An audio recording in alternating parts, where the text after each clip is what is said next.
How to stop Gmail from showing people into field. First of all, you have to be on your desktop to access this setting.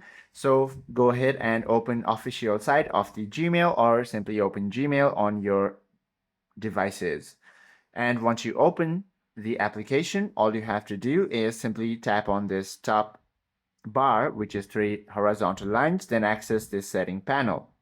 From here, head to the general settings.